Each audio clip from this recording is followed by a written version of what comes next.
Hello, everyone, and welcome to our SANS webcast, Mastering Adversary Emulation with Caldera, a practical guide.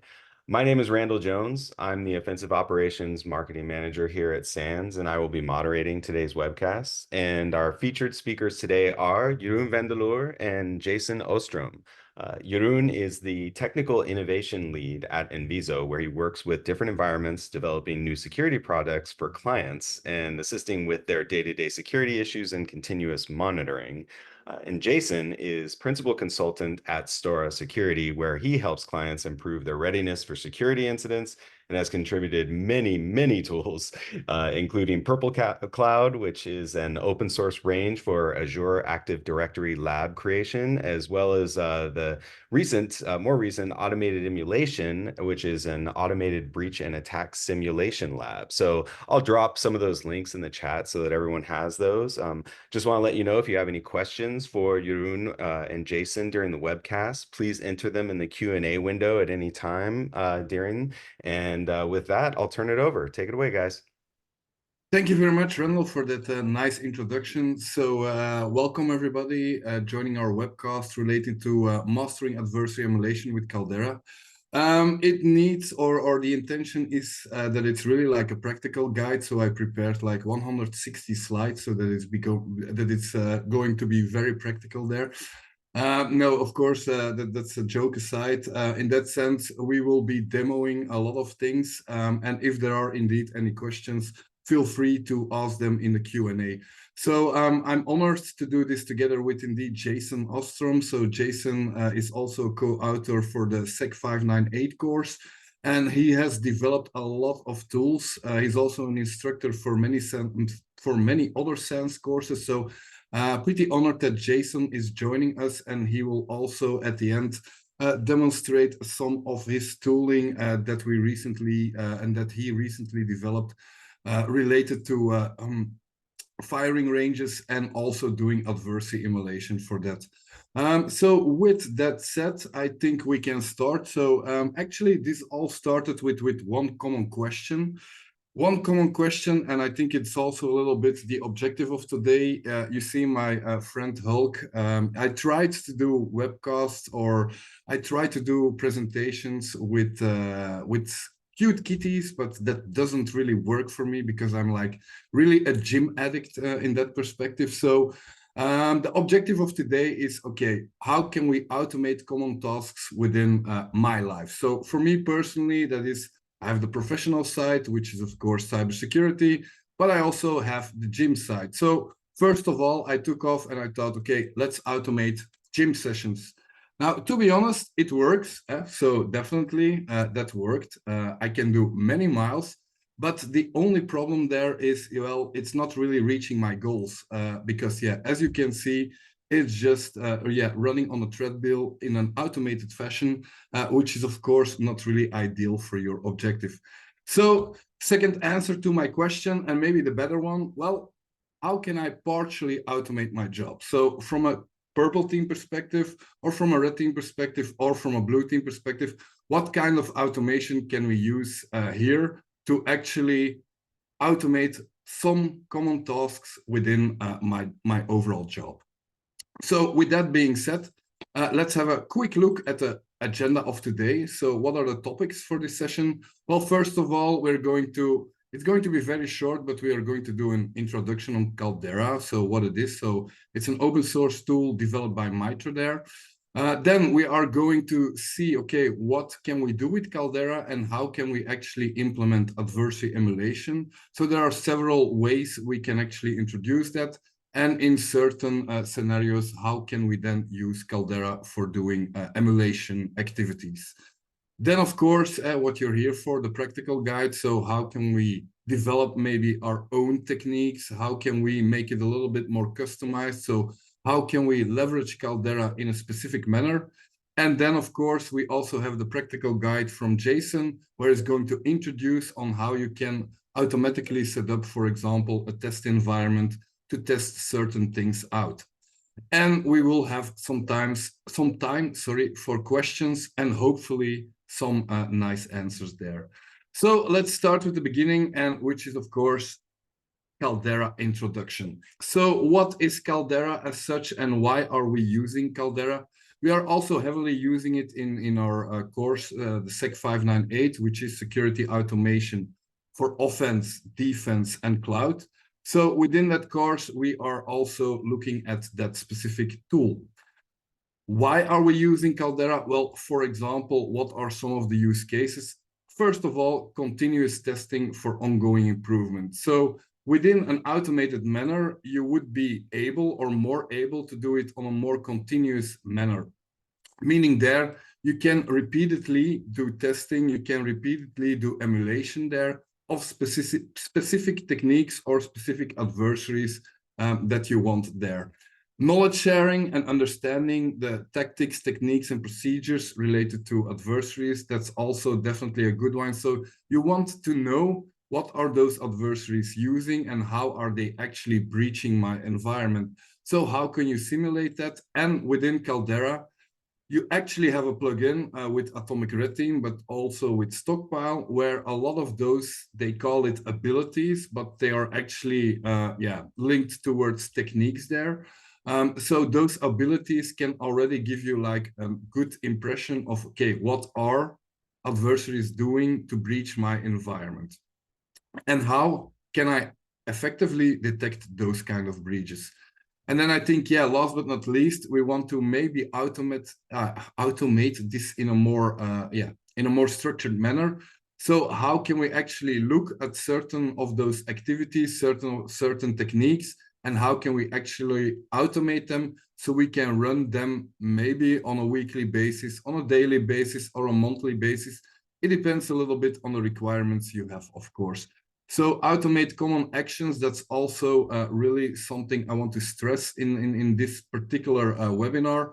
So it's not, and that's also being discussed in the next slide, so setting the scene a little bit, it's not to replace your manual red team. So I think there will always be a place for red teaming. They will have their value. Also purple teaming exercises, they will have their value there, and they will have their added value. Of course, it's not always easy to do recurrent red teams or to do recurrent purple team exercises, because those resources are both scarce, but also, yeah, they need some high expertise. And you also have, like, for example, certain timing requirements. So from that perspective, it would be an awesome idea, and that's actually what we are going to discuss today. It would be an awesome idea, like, okay, how can we automate certain of those common activities, and how can we actually transform like a dedicated red team into, for example, a more continuous adversary emulation plan. So yeah, as a conclusion there, I think it's really like the best of both worlds. So combine those dedicated assessments and try to automate certain tasks within, for example, a tool like Caldera to support those continuous purple teaming activities that you have. So what is Mitre Caldera? And you see a little bit the logo, but you also see like a volcano at the background. So the volcano is not there because it's aligned with, for example, my Hulk image there. But Caldera, it's also like the name for a volcano there. So Mitre Caldera, as such, it's an open source automated adversary emulation system. It is developed by Mitre. So they released like a couple of years ago a second version, and I'm really surprised with all the capabilities that they have implemented at this moment. So it's really a nice open source tool that you can leverage to do adversary emulation, or even to run certain techniques on certain hosts.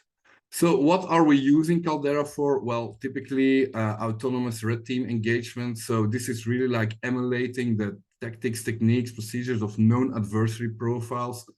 So there you are going to run those exercises on your environment and then actually detect certain gaps to see, okay, am I detecting these kind of techniques or not? Do I need to change something, or is actually my environment protected, or are those techniques being detected within my environment so I can focus maybe on other techniques? Also, manual red team engagements. So Caldera can be used for manual red team engagements to really allow those red team operators and extend their attack capabilities so that they can rerun certain activities over and over again. They also, within Caldera, you have the freedom to create your own plugins, to create your own abilities, which we will cover in some of the sections within this webinar. And then, of course, yeah, autonomous incident response. So Caldera, and that's maybe good to know, Caldera has a red interface, but also a blue team interface. I'm currently working together with Jason to see which kind of plugins we can leverage, but currently working, for example, on a plugin with OS Query to see how we can automatically detect certain techniques or detect certain anomalies within our environment by running some automated queries, so some automated OS queries there. But you, of course, have built-in capabilities from a blue team perspective as well. So identifying those tactics, techniques, and procedures, those are really like the blue interface or the blue team interface from Caldera. So you have both. You have a red team interface and you have a blue team interface. This webinar will be focused more on the red team interface because we are really discussing like, okay, how can we emulate certain techniques within our environment? So what are some of the main components? Well, it's very basic. Caldera has two main components. From an architecture perspective. You have the core components, and you have, for example, additional plugins. So the core components, by default, they are installed.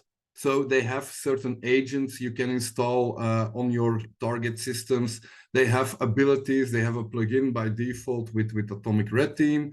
And those things are really like covered within the core components, which is really like the framework, the code that also includes like the command and control server. So really the communication between Caldera server and within your agent. So maybe important to note, it is an agent-based setup. So meaning you will need to have certain systems with an additional agent that is running on those systems.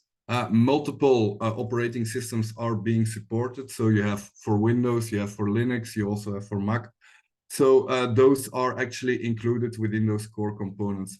Plugins, there you can really like expand your capabilities. You have plugins, for example, for OT security.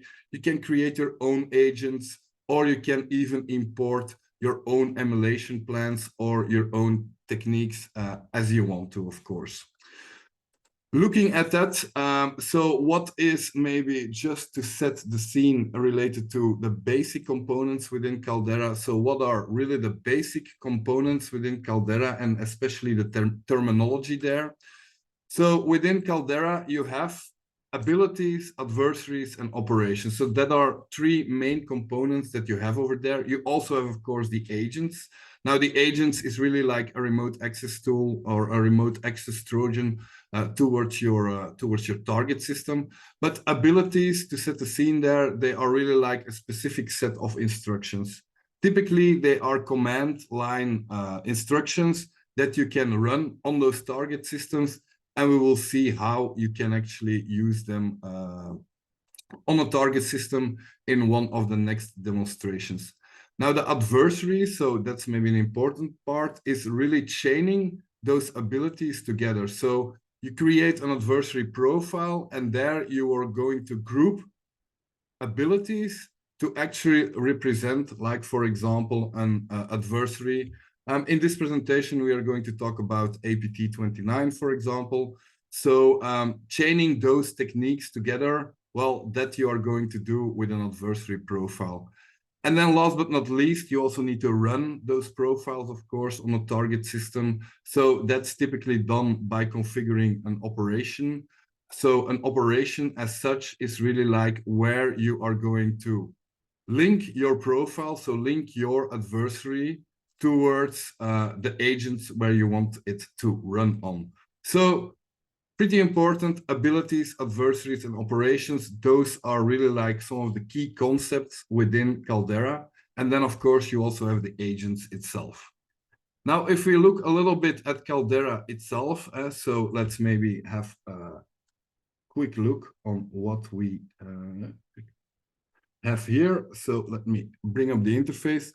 So this is Caldera. So typically when you log in, so Caldera, by default, I have a local installation here.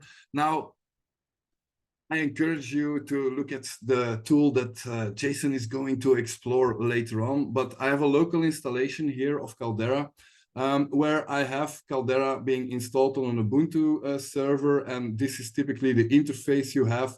It's running, in this case, on port 888, so it's like really the default setup that you have within Caldera. We're not going to cover the entire setup because that would maybe take a little bit too long, but it's pretty straightforward to install Caldera from that perspective. And as you can see on the left hand, you have like the main menu where you have the agents, the abilities, adversaries, and operations. So those are the things I explained before. So maybe let's have a look at the agents. So here you see what kind of agents are now being run. You also see the host on which it's being run. You also see like the process ID, the privilege it has at the moment, the status, last seen. So if there's still like a beacon going on and if they are still alive and trusted. Now, deploying an agent, again, is also straightforward. There's a button here and you can actually use by default between 3 agents. You can, of course, create your own, but the Sandcat one is the default one from Caldera. So if you click on that, you can even select your platform and you can actually say, okay, look, I want to run it on a Linux Linux environment. Of course, in this case, you need to change your IP address to your local IP address. You can also give it another name, so the implant and the process it's running on. And you can even create some extensions towards the standardized agents. Now here, it's just a copy-paste of command line. So this is a bash command line where you actually install that agent. It's going to get that agent from your server and then actually is going to run that server within your environment, so within your target system. So now you actually need to go over towards your target system, and this is an example for a Windows 11 system where you have, this is my Caldera server, as you've already seen, and there you have a PowerShell script that is going to, download that exe file, and then actually it's going to run. Now, there are a lot of options that you have here, and me and Jason, we are already working also to include it maybe more with the Caldera API, so we can do it from an infrastructure as code perspective. But by default, typically, this is how you onboard target systems, and Jason did already an excellent job by using like a startup script or user data service within AWS, but he's going to explain and go way more in depth in the last section for this webinar. So this is just how it's being run, and then you actually have Caldera running on your system. Now, if we go back to the Caldera interface, because we only discussed agents, you also have the abilities. So here you have a lot of abilities that are actually being, that you can actually use by default. So we created our own. You also have plugins. So for example, I installed the OT plugin, and Modbus is a protocol which is typically being used there. So we have some abilities. You can see here, they all have a unique identifier, which is generated automatically, a name, a description, the tactic to which it belongs to, the technique ID, technique name, and then actually you can have different payloads, and the command is going to execute there. You even have cleanup commands, which you can use. You can add parser, and you can add multiple multiple commands based on which target system you have. So this is like an example of an ability. It's a very basic, it's not a basic one because it's for the OT environment, but you have others which are maybe a little bit, so 1 minute sleep, which is like, okay, sleep 60. So that's the command it's going to execute. So pretty straightforward. And you can even adapt it on the fly, save it over here, and then it's going to be saved as that ability. Now, I don't recommend to actually adapt those default abilities. Perhaps it's better to duplicate them and to actually have your own abilities that you create. over there. Now the adversaries itself, so this is an adversary profile to replicate the red team techniques that we will cover, that we will cover at the end of the webinar itself. But you have some built-in ones, so advanced T, for example, which will go through, you have a file search and stager, you have a stage directory and exfiltrate stage directory. So you can also click on those abilities. So this is really like different abilities that are linked together. So that exfiltration, for example, there you see that it's going to use a variable, and we will cover that maybe later, but it's going to use a variable there, and it's actually going to so it's actually going to compress those directories, which will be collected, for example, in this ability. So a nice example of how you can create like an adversary profile. Now you also have, you have a lot of, you have other adversary profiles here. We are not going to cover them all, of course, because that's not, that's not feasible during a 1 hour webcast, but this is really like the adversary profile. Those are the abilities, and you can actually put them in order. And you also have some additional options that that you can add towards an adversary. And then you have, of course, the operations. So the operations itself, that's the operation you want to run. So you can create an operation name, which is really, you can give it your own name, and there you can select your adversary profile. So the adversary profile you want. Also a fact source. Now we will cover those facts later. And then, create operation. And there you also see, for example, a lot of additional parameters. So groups, those are really like the target groups you want to cover. So I have a red target group Windows. I have also a red group, which is the Windows and the Linux. You have a planner. In this case, Atomic is the default one. We will take a look at the planners in the next section. And then you also have obfuscators that you can actually use for this. Jitter related to latency there. So those are kind of things you can then configure from an operational perspective. Once you click start, it's going to run unless you have planned it, of course. So unless you have like created a planner where you say, okay, look, it needs to be run every first day of the month. So tomorrow, for example, then actually you can use that planner. Otherwise, if you click start, it's immediately going to run. Or you can even say, here, pause on start, but that's typically not done. So that's a little bit it about those major menu items or major components within Caldera. You also have those plugins. So you have access, for example, you have Atomic. So that's the Atomic red team where you see how many abilities are actually being imported.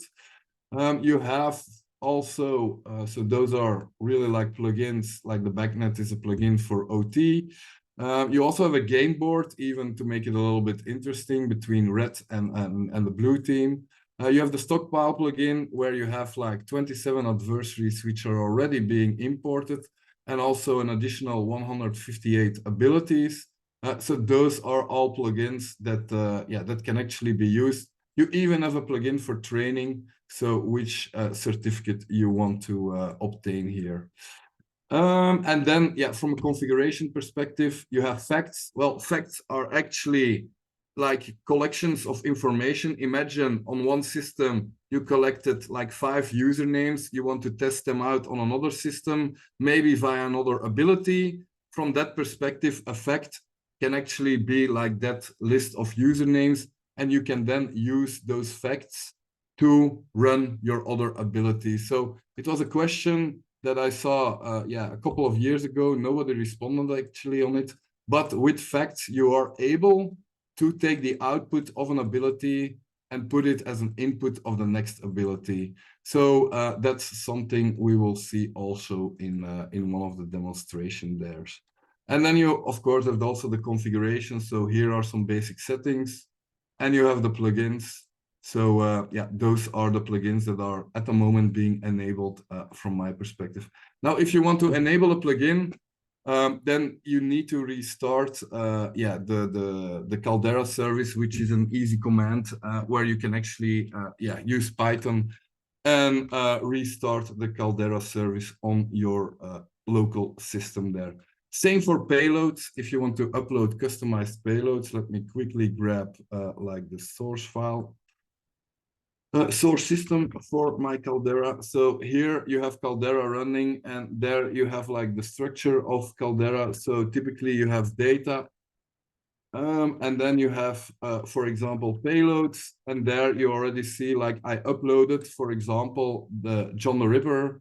I uploaded rocku.txt, and I uploaded my own custom-made sec598.dll, which is going to be used in one of the abilities we are going to cover later on.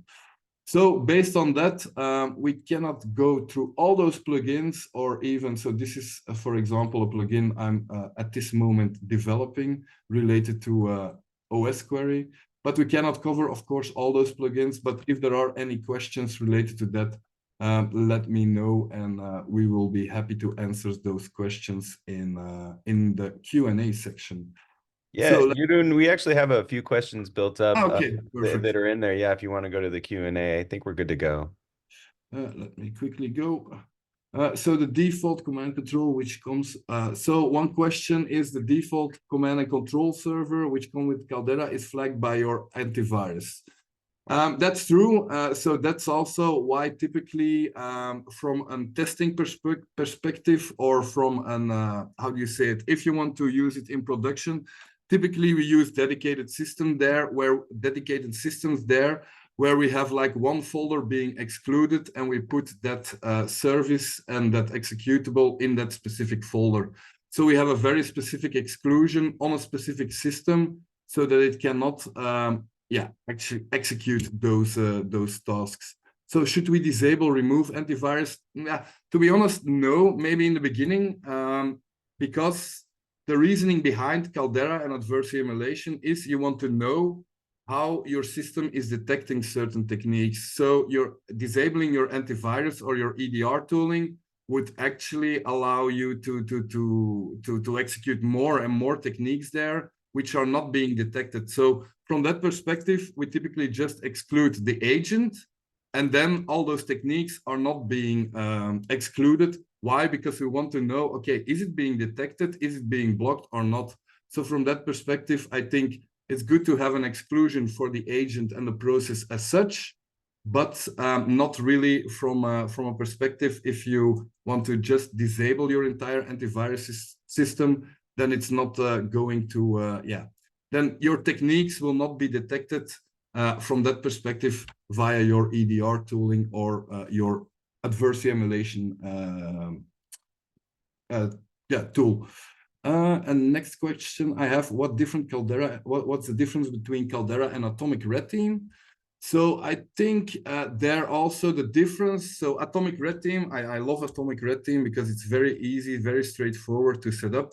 So the difference between Caldera and Atomic Red Team is Caldera is using Atomic Red Team. So they have more abilities in that perspective.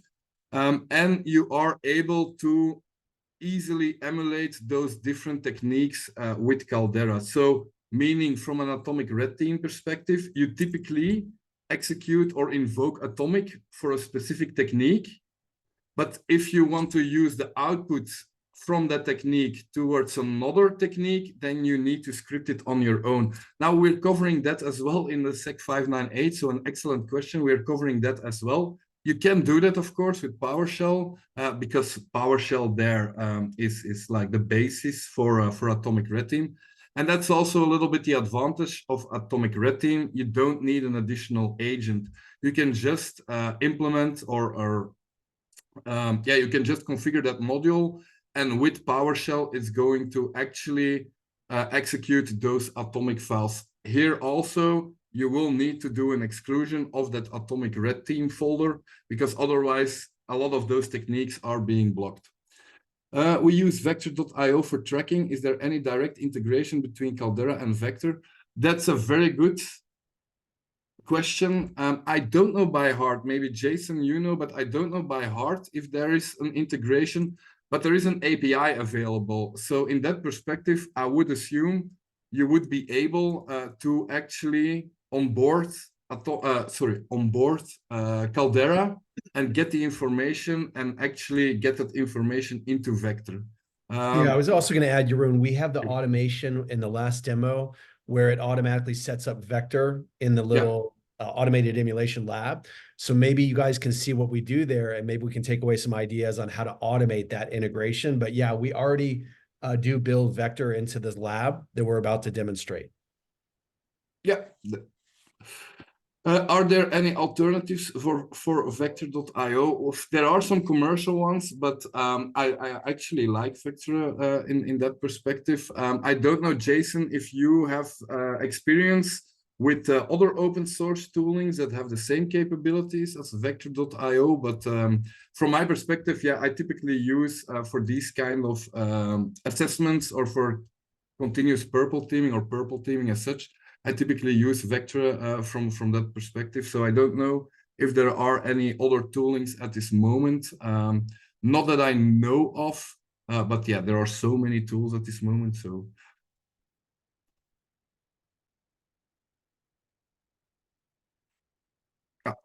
okay, so I think Jason also, yeah, at this moment, so within Jason's emulation lab, we actually have like the Vector tool also onboarded there. Are there any pre-built profiles available? Since adding TTPs on our own is going to take some additional efforts. There are some TTPs, so there are some adversaries available. Now, what is the great part of it? You can also, and let me quickly show it. So the great part there, you can actually import adversary profiles. So there are some profiles that you can find, for example, within the Caldera GitHub repository, and that you can actually import. So it would be a huge beneficial effort from the community that we can actually create more and more of those adversary profiles and import them within our Caldera environment, which is actually, it's a YAML-based file, so it's pretty readable on what it executes. But there you have the option to, of course, export and import your profiles. What do you think about Emu? To be honest, I don't have any experience at the moment with Emu. I don't know, Jason, if you have experience with that.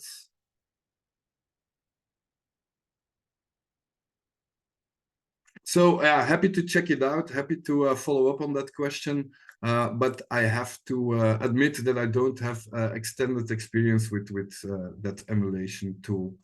One item I have on my to-do is to attempt to deploy Caldera agents using another framework such as Metasploit. Have you tried this? No, if it's possible. So deploying Caldera agents like the Sendcat agent, well, you can do it. And I think, yeah, Jason also has a nice example on how you can do it with Terraform there and with user data. So you only actually need to use Terraform from that perspective. But you are able to generate your own payloads there and actually to also generate your own agents or extract the agent, and then with the correct settings, you can then, of course, run it via the Metasploit framework and run that payload so the agent is being enabled there. Now, from a general perspective, adversary emulation, we typically do it via a firing range or dedicated hosts, which are being dynamically built by, for example, Terraform. So I hope that answers your question. From our testing, can Caldera generate a report template of the findings for a manager level presentation? Very good question. At this moment, there is a report. So you have a plugin. Let me quickly check where the plugin is. So it's Debrief. And with Debrief, you can generate like a PDF report. Now, is it a bulletproof management report? Maybe not, but you already get like a lot of indications and a lot of summarization on that one. So let me quickly see if I can generate that one. So download. and open one as an example. Now, again, this one it's really like an example of a report. So you have an operations debrief with the statistics, the agents, and then like the attack path graph. So they did, based on the previous version, this is already a very nice report. And there you can actually then go more in depth on, okay, what is going on over here. So hope this answers your question. Now, from that perspective, we also have the API where we can generate some statistics, and typically it's then being migrated to a dashboard where the success of certain techniques is actually being reported on, because sometimes this is already going way into depth for a management reporting. But you have all those options available. And then I see we have another question. Is it possible to have automation with Caldera using source solutions? A very good question. Within source solutions, typically, so there are some plugins for Caldera, but you have your API there. We are also working together with Caldera to see what we can automate. We created our own automation plugin related to Atomic Red Team. So from that perspective, a lot is possible. And from a SOAR tooling perspective, yeah, it's running APIs. So it's actually introducing a certain call and then creating that call and then run your adversary and get those statistics back. So my answer to that question, it's definitely possible. Is there by default an integration that I now recommend? At the moment, not yet, but there are a lot of plugins that you can use there. There are a lot of documentation is available on creating your own plugins or interfaces or integrations within your source system.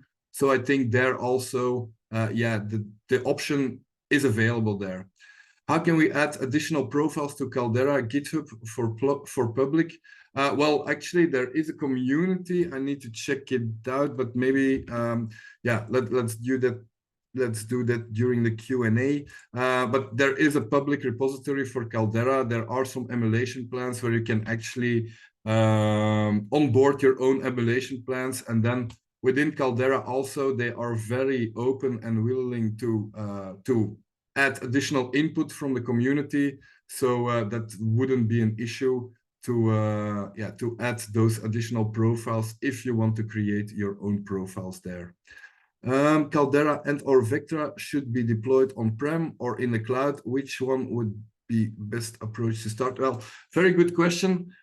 So Caldera, it's agent-based, so typically it needs a system to run on. So you have plugins where certain interfaces are being made to cloud resources or towards OT, but that's something you need to develop on your own. Now, how I typically use Caldera in case for testing techniques for a cloud environment, well, I let the agent run on a host system which is actually being run in a cloud environment, and there I use, for example, AWS CLI or Azure CLI or Azure PowerShell. So I use those modules and I actually execute those commands via that specific target system. So by default, it doesn't have any interaction at this moment with cloud service providers unless you are using plugins. Otherwise, you can always use your target agent, and that's how I'm using it at the moment, for example, to check Kubernetes security with certain techniques that are available there to actually upgrade Caldera and to use certain cloud techniques also within your adversary emulation plan. Now I have maybe, and let's maybe go a little bit further with the presentation itself. We will have sufficient time to answer those other questions, but I have, for example, a technique where we are using S3 bucket, and we will find sensitive files within that S3 bucket and how we can execute that. So let me quickly go over that one. So from an adversary emulation perspective, so adversary emulation as such, a lot of emulation plans are actually known. You have a lot of documentation available for to know which kind of techniques are being used by that specific adversary. So in this specific case, it's really to mimic and test those techniques, those tactics, and those procedures, and also to validate your defenses against those real-world cyber attacks. Coming back to one of the questions, should I disable my EDR tooling? Should I disable my SIEM solution that is actually collecting that kind of information? Well, that's not really the intentional, or that's not really the goal or the objective for adversary emulation. We also want to see how we are detecting or how we are protecting our environment. So in that particular case, we have, for example, APT29. So APT29, you have, it's just a small example of the techniques they are using. So you have the link file, so link payload download. You have also changing a timestamp on a file. You have the system owner user discovery. So it's actually going to see which system, which is the system owner and which are the users on the system. And then exfiltrate data via HTTPS using curl in Windows. Now, to have a quick look at that, let's see from those kind of techniques what we already have by default within Caldera. So I'm just going to quickly go over that one. Oops, my Caldera should be here. Yes. So for example, we have our abilities. All our abilities are over here. And if we have a look at the link one, so by default, you have indeed that technique, which is being covered within APT29. By default, you have it already there. You also see what it's going to do. So it's going to download from GitHub, from the Red Canary. So it's really based on the Atomic Red team. So this is coming from the plugin. This is an atomic within Atomic Red team. And it's then going to start a process. You also have the cleanup command here. So from that particular example, you can actually start already. So you already see like, okay, that one we have available. If we then say, okay, the timestamp is also a technique being used by that adversary. So you can actually see, okay, on Apple and Linux, we have this one. With PowerShell, so with Windows, we have this one. So you see all those techniques here. Again, you see what is being executed there, so you can use that within your adversary emulation plan. And then you also have like the system owner, blah, blah, blah. So system owner and current user. So you have like system discovery, system owner, user discovery, which is actually the technique we are referring to in our plan there. So that's really like a technique we can also use. And if you combine all those, and I already created that one, so we have APT29 should be here. So I created that one. So you have the link payload download, you have the modify file creation timestamp, system owner discovery, exfiltrate data, HTTPS using curl. So those are really then a campaign that you can run on a specific target group. So we see that we have them already available within Caldera. Of course, you probably want to fine-tune them a little bit. But I already run that operation. So that operation was, for example, here.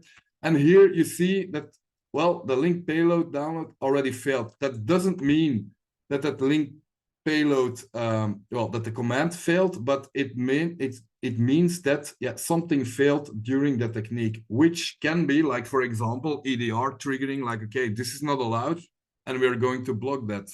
So here again, you see the command. Here again, you see the output of that command.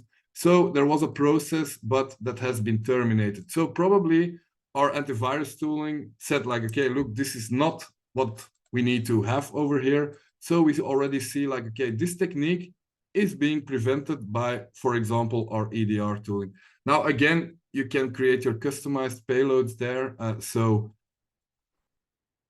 it depends on the requirements you have from this perspective. The same here with the modify file creation. So there also you see that command on the TXT file. And then also you see, okay, the TXT file was not found. Now you could do additional troubleshooting to say, okay, why was that txt file not found? But typically it's because it's in a directory and it doesn't really suspect that directory to have files. And then exfiltrate data via HTTPS. There we see, this is the command. And there we see that, okay, it actually is being sent and we got a success code there. So that command was being executed. Now, just to give you an idea, let me quickly go to to this system. So there you will see like, let me bring up. There you will see, for example, on the Windows security part that, several things were flagged. Where is it? It's over here. So there are certain, as for example, the agent by default is being blocked. So that's an exception we made.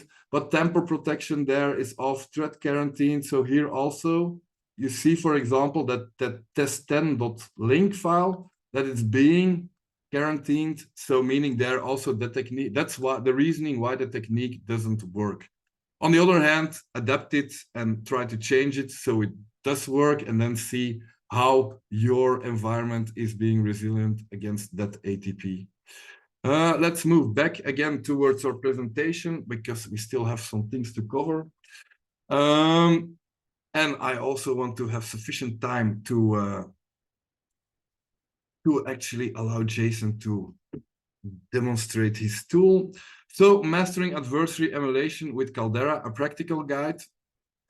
So in this specific case, and also something that is being explained in the blog post we are releasing, or we just released today, is, okay, you cannot only do continuous emulation from known adversaries, but perhaps it's also a possibility to take those dedicated red teams and to actually transform them into continuous testing. So certain common techniques that are being used within your red team assessment that you can then use and actually enable your emulation plan, or actually create your emulation plan, so you have a more continuous manner of testing. Imagine you had a red team, you created a whole, or you created a list of recommendations there. You are implementing those recommendations. Well, you can, of course, do a retest for the red team, and that's definitely also something that is being recommended.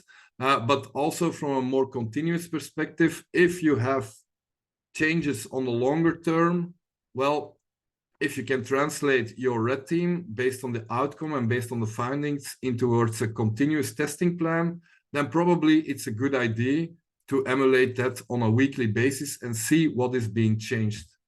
It's also from a change perspective. So a red team is a snapshot, meaning it's your environment at that specific moment.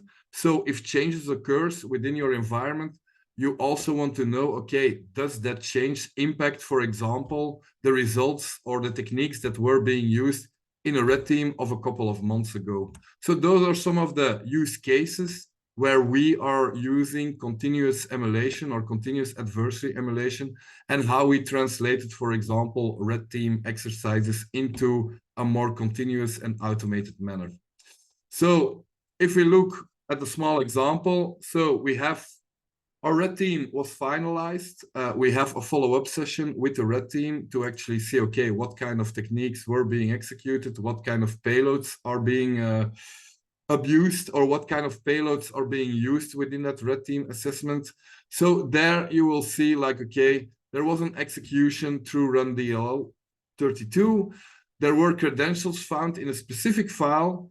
And we also used like a password cracking tool to actually crack the password. And we collected, for example, the ARP details. So really like, okay, which IP addresses and MAC addresses are there within my ARP table on a specific host. Now, again, this is not a full-blown red team assessment, but it just gives you an example. Like, these can be the techniques that were being used and being reported after a red team assessment. So let's see how we can actually do this within Caldera. So within Caldera, you can, of course, create your own abilities. So here, once again, we are on that interface, and we have, for example, a technique that we have seen, like execution through run DLL32.exe. So execution, I already prepared, of course, my environment, but those all the specifics are also being covered within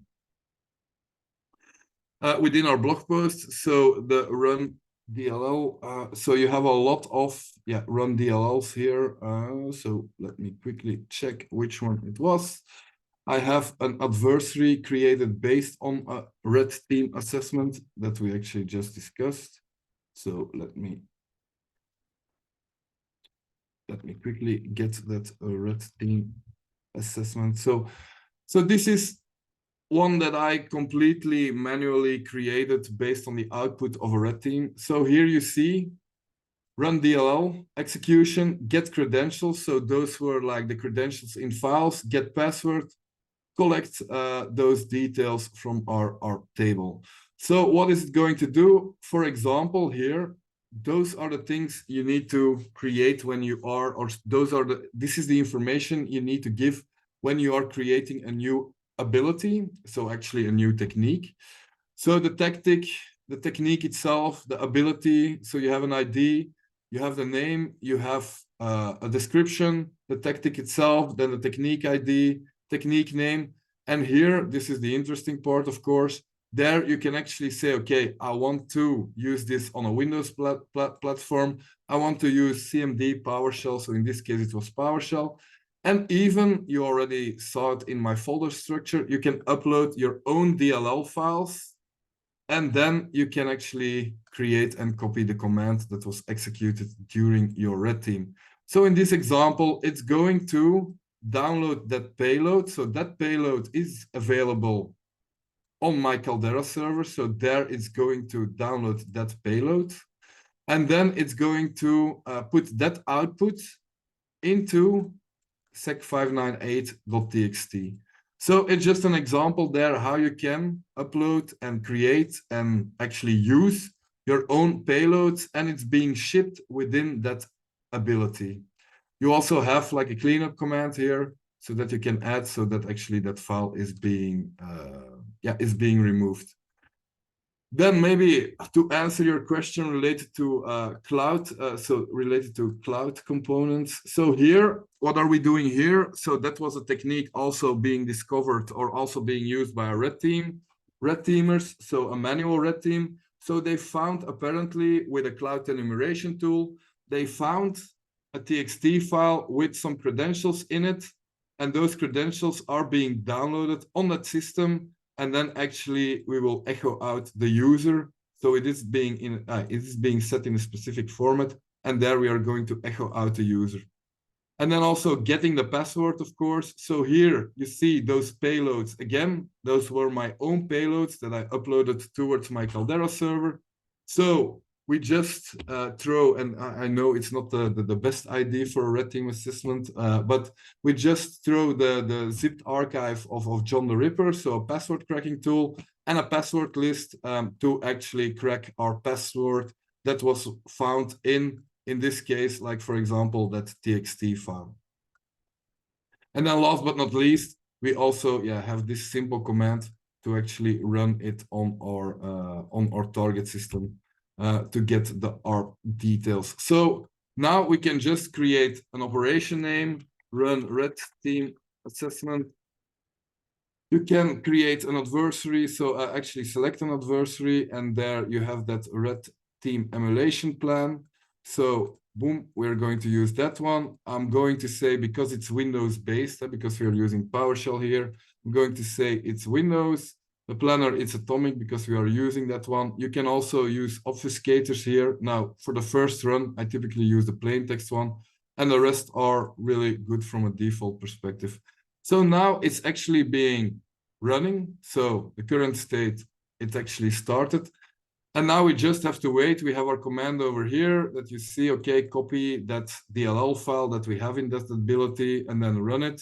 So it's now running. So here it's collecting the information. So it's running on that specific target system. And there you see, for example, view output, hello from sec598. So that txt file is being made on the target system. And just to give you a complete overview, I'm not going to wait until everything is gone. Everything is executed, but here you see the entire emulation plan for a red team assessment. So get credentials from exposed S3 buckets, collect those ARP details, so in this case, for example, you see it's going to run that PowerShell script, and the output here, it's a fact. So meaning there you can reuse it. So host.username is in our case Kelly Watson, which is a user we typically use in our lab scenario. So that's the username it found within that file. And then even with creating like the John the Ripper to crack the password, we can then also say, okay, that's the user password. And here it's actually a solution for the for one of the labs. But okay, sorry for that.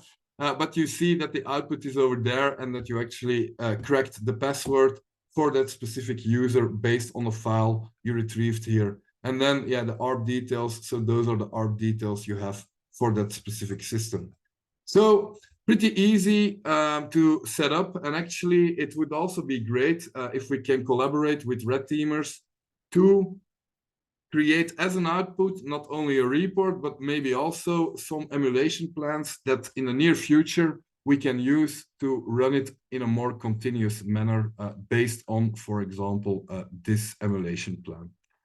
So going back to the presentation, well, we had the demo already.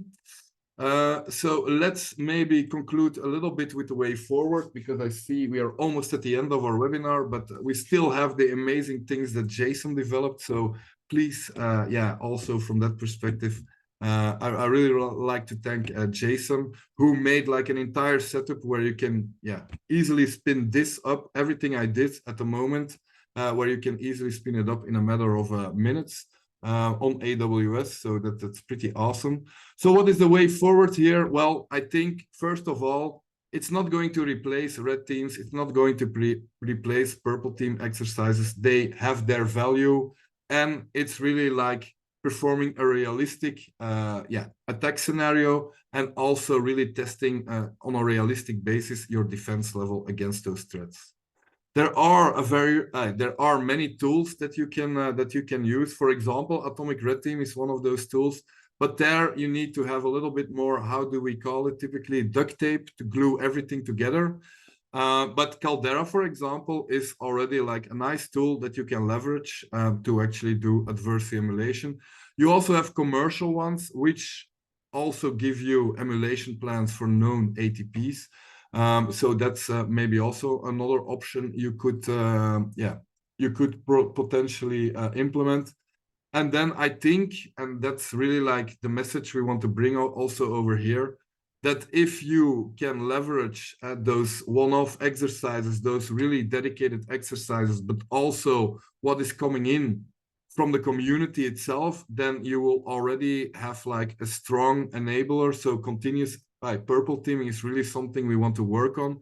But if you implement these kind of things combined together, well, it will be a strong enabler for continuous improvement, especially because you can rerun those things again over and over and over.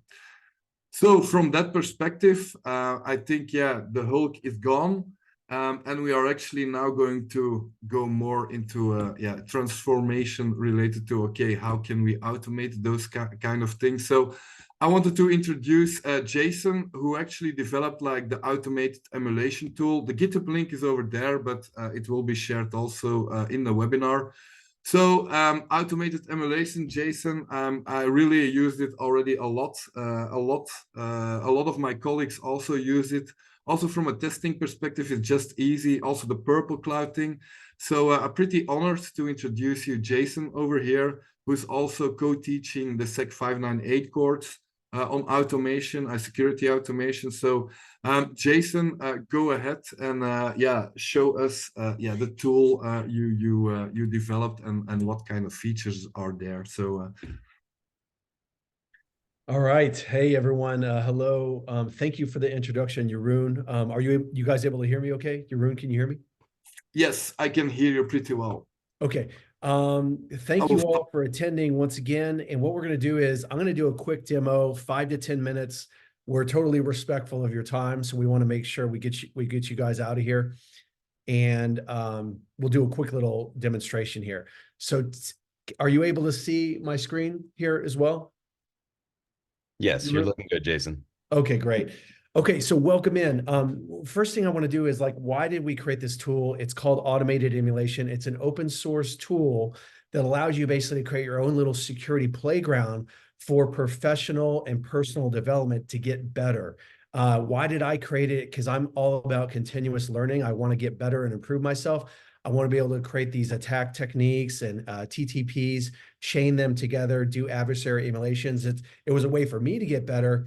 And I created this little lab with the goal of it being very fast, spinning it up in Terraform with automation, because we want to automate all the things. But it's very consistent and stable, and it's flexible for customizations.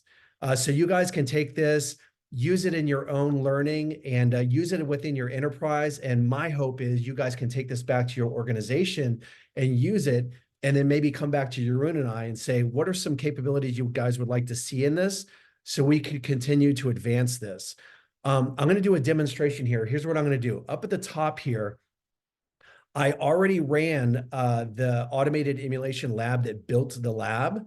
And that's what I did here up at the top. So we can talk about the capabilities of it and kind of look at what it created and some of the artifacts, and then how to customize it. We'll talk about some of the files.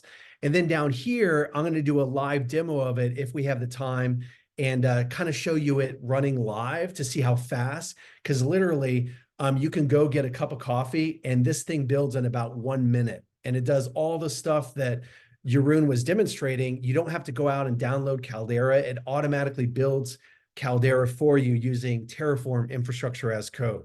So what are we looking at here? We're inside of the lab. And if you have your AWS creds, all you do is put in your AWS creds. It builds it in about 1 minute. And one of the project goals is to have really good Terraform output. So each one of these outputs, it tells you the public IP, the private IP, and the credentials that get automatically built. It gives you the subnets, all that stuff. Now let's get into the breach and attack simulation. What does it build? It automatically builds Caldera for you. You can customize the credentials and the API keys if you wish to. So let's go ahead and look at the Caldera console. It pushed this automatically into AWS. So let's go see what this looks like in AWS. And it automatically built this. So I'm going here into the console, and this is the same endpoint right here. It gives you a nice Terraform output of showing you that input, that endpoint for you to log into. But one of the awesome things about this is it spins up a Linux server that's your breach and attack simulation with Caldera right here. But it also automatically launches a Windows instance that's your victim, where you want to do your red and blue team practicing of techniques on. And that's the Windows instance down here. An awesome thing that Jeroen was showing was about the Sandcat C2 agent. Well, it automatically builds that agent on the Windows system and automatically registers that Windows instance on it. So with automation, with PowerShell and Bash shell scripts, you don't have to go in and add that. It automatically adds and registers that C2 agent. So now you can go ahead and you can execute an attack technique. So that's kind of cool with automation, saves you a lot of time there. The other thing that it does that's really nice for automation is if you go into the, if you want to, one of you guys had asked this question about being able to add your own techniques, your own abilities and payloads and so forth. You can, what it does is locally inside of the breach and attack simulation directory here, you can go into abilities and it automatically uploads, it zips these up and automatically places all of your abilities that all of your work automatically gets pushed onto the Caldera server. So anytime you're creating a new ability or technique, you can export that out, download it, put it into this local directory, and then the next time you build, it automatically gets pushed in. Let's look at lateral movement, and there's a technique in here called test one, right? So let's go into red team here. Let's go to abilities, do a search for test one. And we see that lateral movement technique right there, right? So that's really awesome for automation. And we'll continue to expand that. Now, if you're going to create a new ability and you went down in here and you were creating some custom payloads, it can get really messy if you have to keep on recreating these payloads and re-uploading them. Well, what it also does is it automatically uploads everything from the payloads directory. So let's take a look at this payloads right here. We have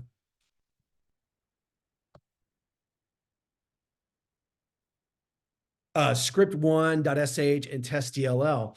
And so over here, if I was adding that payload, look here, we have script1.sh and test.dll. See, those were both automatically uploaded. So these are just some of the nice little capabilities that we've been working on. Now let's go into the Windows target and show you guys some of the nice little capabilities of what's built here. Another thing on the Linux system, it automatically, some of you guys were asking about Vector IO. It automatically launches a Vector Security Risk Advisor's Vector web application, gets automatically created here with a custom public IP address. It does the TLS self-signed certificate, and that's right here.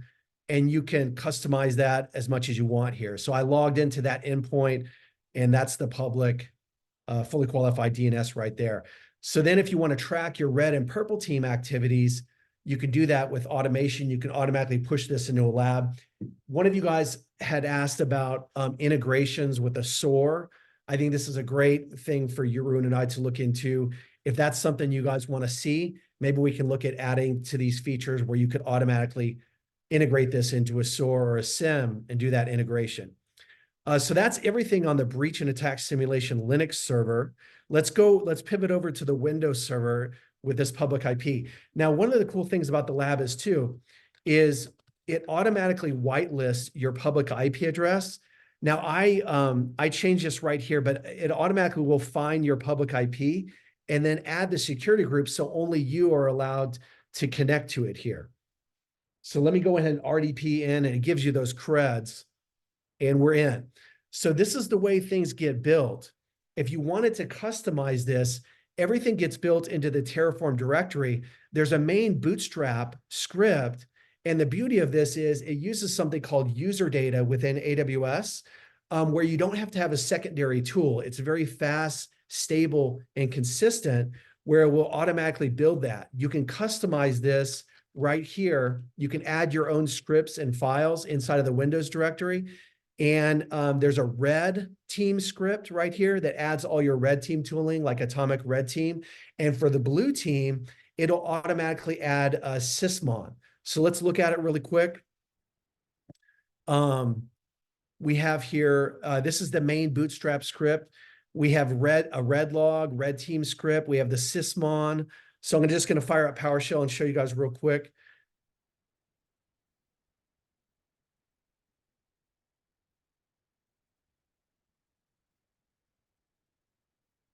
Second here.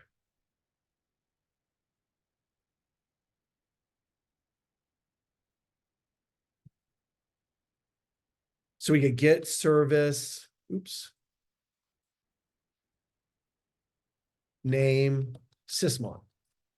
And sysmon is running. That's awesome. If you wanted to build, if you're a blue team person, if you wanted to build your own sysmon, it's in this directory right here. You can customize your Swift on security XML. It automatically gets sent to the S3 bucket, and then the Windows client automatically downloads that. You can upgrade your version of sysmon.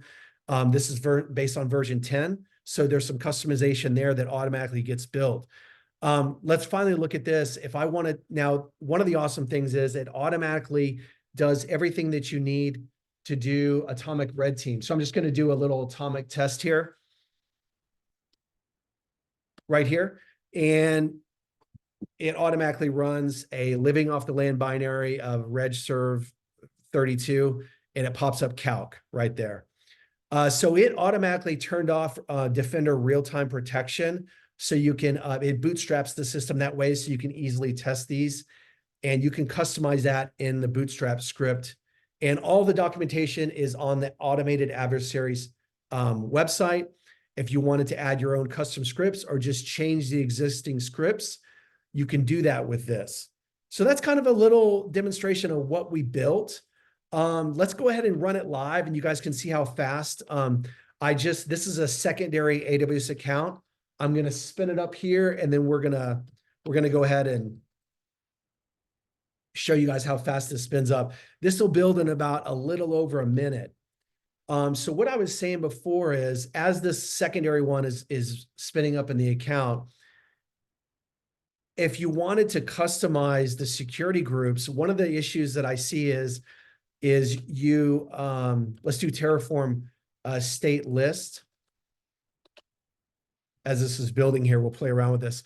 And this is your AWS security group public IP address right here called data HTTP firewall allowed. So this is basically saying, what did Terraform go out and find your public IP address as? So we can do Terraform console, drop down into the interactive Terraform console and find out what this variable holds right here. And you see here that it holds my public IP address and my home address right there. So if you run into issues, one of the issues I've seen is that it uses ifconfig.so to get your public IP. And sometimes when you're reaching out to the internet, you'll grab an IP version 6 address based on your routing. So in case you have this, you're going to be blocked from accessing your AWS lab because the security group will only grab this IP. So until we add IP version 6 on the security groups support, what you can do is go into security group and uncomment this right here, because this is the one that grabs your public IP, and make sure that it has the quad 0. And then all you do is do Terraform apply. The beauty of it is Terraform is idempotent, declarative, and you can track configuration drift and push those changes, automatically changing your security groups that fast right there. That's how fast that went. Oh, and this already built, by the way. So that's really it. It built the system. If you wanted to see in real time how this builds, you can go into your Linux system right here. This is the Caldera Linux system. You can SSH into it. It automatically built that. And again, look, I'm getting blocked by the security groups. How do I fix that? Let's do a live demo. We're going to go in and take out the IP version 6, add in the quad 0, do Terraform apply. And right there in a couple of seconds, it pushes a quad 0 whitelisting the entire IP address space. But by default, it's going to try and figure out exactly what that IP is. Now let's SSH into our instance. We're in. And here is the user data log. If you wanted to see how the system is getting built, you go to var log, user data log, and this is it building live, kind of like if you were using Ansible, you could see live what it's doing. And that script is right here. This Bootstrap script right here is it actually building. So you can customize this. This is building Caldera. It builds vector IO right here. And then you can do all that to do the customizations.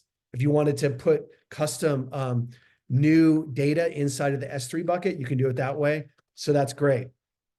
Similarly, with the, this is watching it build live. You can do the exact same thing in Windows.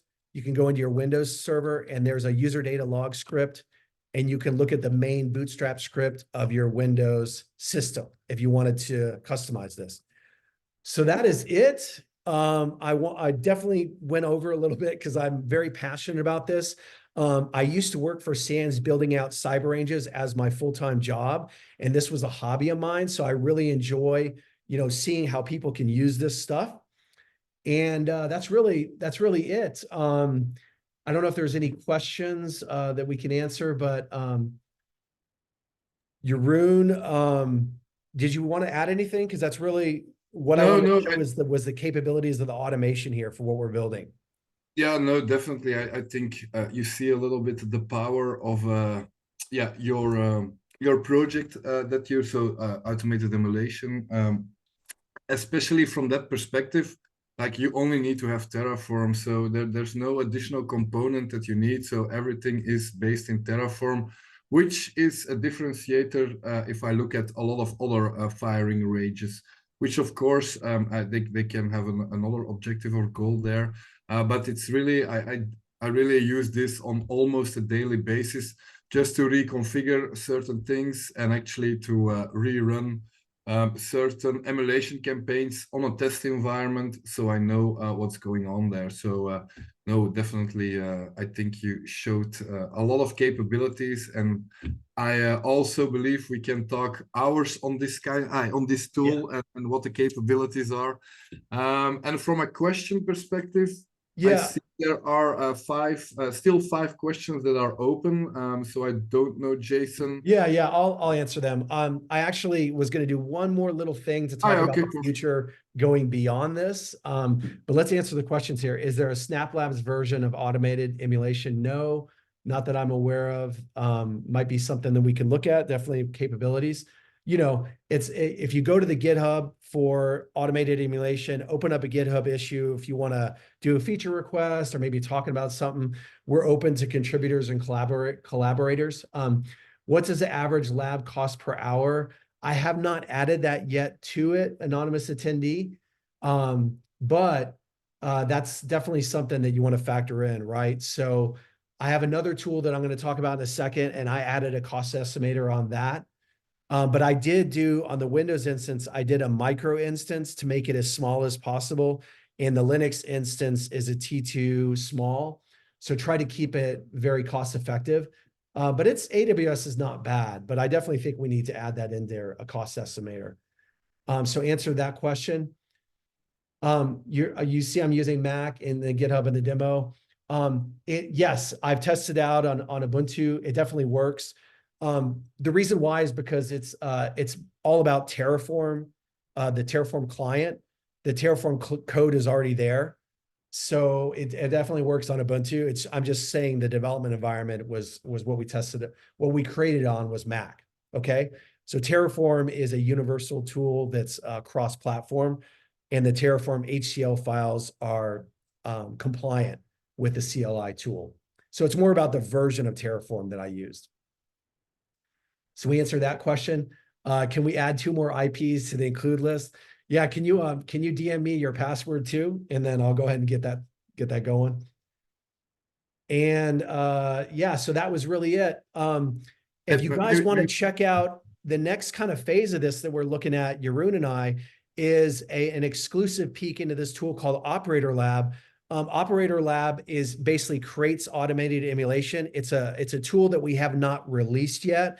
But think about building out an enterprise Active Directory environment where you have a domain joined Windows client, you have users logged into their workstation, and then on top of that, adding the breach and attack simulation, so you can do realistic adversary simulations and Active Directory attacks across, a domain joined enterprise Active Directory environment. That's what Operator Lab builds. It builds out a realistic enterprise, and then you basically overlay it with all these different Terraform templates. So that's called Operator Lab. You can look for that. And then finally, anyone wanting to do the Azure version of this, I have a tool called Purple Cloud that automatically builds out all of these capabilities. And you can check out Purple Cloud. It's an open source tool. It's a cyber range building tool that builds your own custom security playground. All right, so I think that was that. And then I think Jamil had a question. Jamil was one of the attendees. And I think that question disappeared somehow. Yeah, sorry, Jason. I actually was typing because we were running a little bit over time. I was typing the answer into the chat, into the Q&A. So for people that haven't seen that question, so Jamil's question was, Can we also integrate it with security controls? So implement security controls from that perspective, which is a great question, because we only demoed, like in this case, the adversary emulation. So how to run certain techniques. We didn't really cover like, okay, how can we detect those techniques? Now, typically there are two approaches for that. You can do it within Caldera with the blue team interface. So there are queries, and there are by default already queries where you can say, okay, look in the log files. Did you detect those kind of things? As I already mentioned, we're building our own plugins on top of this to have additional capabilities there. Together with Jason, we are looking on integrating, for example, Velociraptor to see how we can maybe leverage that kind of technology on detecting those kind of techniques. But another approach, which is actually the last lab from our course, which is a very heavy one, but there we are using, for example, not Caldera in this perspective, but we are using, for example, another adversary emulation tool, where we automatically match like everything that is being detected. So the SOAR instance is going to run the adversary emulation. So it's going to start up the adversary emulation, but it's also integrated with the overall monitoring. So with your SIEM tool, with your EDR tool. And it's then actually based on, because it knows it ran those techniques, it's then actually going to dig through, to go and fetch like the logs and really look into like, okay, did I seen any of those kind of things? And then automatically match it. Like, you know, okay, for that specific technique, my detection rate was, for example, 80%. So that's one of the last labs. We cannot really demo it at the moment because it's a lot of integrations or how to set it up.